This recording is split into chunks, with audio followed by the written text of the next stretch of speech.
Les publicains et les pécheurs venaient tous à Jésus pour l'écouter. Les pharisiens et les scribes récriminaient contre lui.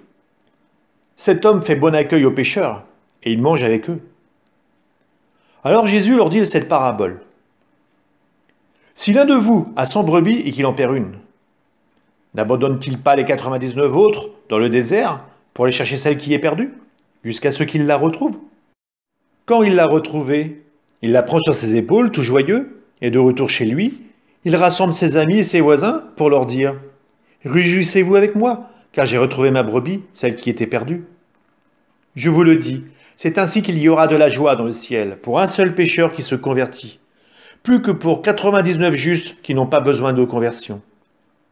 Ou encore, si une femme a 10 pièces d'argent et qu'elle en perd une, ne va-t-elle pas allumer une lampe, balayer la maison et chercher avec soin jusqu'à ce qu'elle la retrouve? Quand elle l'a retrouvée, elle rassemble ses amis et ses voisines pour leur dire « Réjouissez-vous avec moi, car j'ai retrouvé la pièce d'argent que j'avais perdue. » Ainsi je vous le dis, il y a de la joie devant les anges de Dieu pour un seul pécheur qui se convertit. Jésus dit encore, un homme avait 2 fils.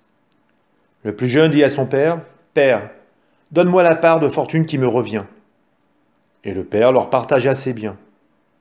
Peu de jours après, le plus jeune rassembla tout ce qu'il avait et partit pour un pays lointain où il dilapida sa fortune en menant une vie de désordre. Il avait tout dépensé, quand une grande famine survint dans ce pays, et il commença à se trouver dans le besoin. Il alla s'engager auprès d'un habitant de ce pays, qu'il envoyait dans ses champs garder ses porcs. Il aurait bien voulu se remplir le ventre avec les gousses que mangeaient les porcs, mais personne ne lui donnait rien. Alors il rentra en lui-même et se dit, « Combien d'ouvriers de mon père ont du pain en abondance, et moi, ici, je meurs de faim. Je me lèverai, j'irai vers mon père et je lui dirai, « Père, j'ai péché contre le ciel et envers toi. Je ne suis plus digne d'être appelé ton fils. Traite-moi comme l'un de tes ouvriers. » Il se leva et s'en alla vers son père. Comme il était encore loin, son père l'aperçut et fut saisi de compassion. Il courut se jeter à son cou et le couvrit de baisers. Le fils lui dit, « Père, j'ai péché contre le ciel et envers toi. Je ne suis plus digne d'être appelé ton fils. » Mais le père dit à ses serviteurs, « Vite, apportez le plus beau vêtement pour l'habiller. Mettez-lui une bague au doigt et des sandales aux pieds. Allez chercher le veau gras, tuez-le. Mangeons et festoyons.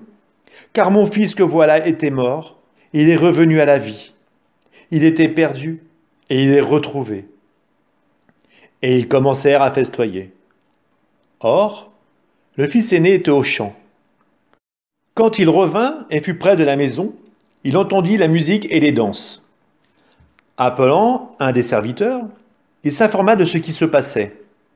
Celui-ci répondit, « Ton frère est arrivé, et ton père a tué le veau gras, parce qu'il a retrouvé ton frère en bonne santé. » Alors le fils aîné se mit en colère, et il refusait d'entrer. Son père sortit le supplier.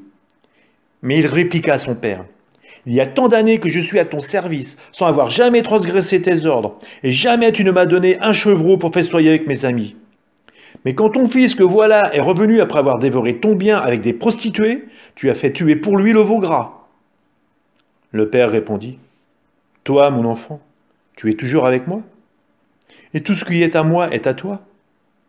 Il fallait festoyer et se réjouir, car ton frère que voilà était mort, et il est revenu à la vie. Il était perdu, et il est retrouvé. »